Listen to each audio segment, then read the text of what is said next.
నవజీవన మార్గములో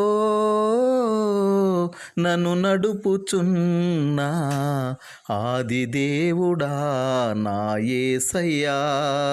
నేను ఎరుగని మార్గములో నన్ను నడిపించుచున్నా సత్యదేవుడా నా యేసయ్యా.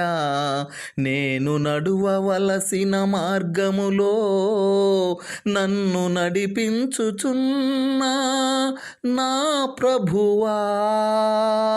నాకు ప్రయోజనం కలిగించే నీ నీతి మార్గములో నన్ను నిత్యము జీవింపచేసే నీ జీవ మార్గములో నాకు విమోచన కలిగించిన నీ రక్షణ మార్గములో నన్ను నడిపించుచున్నా నా ప్రభువా.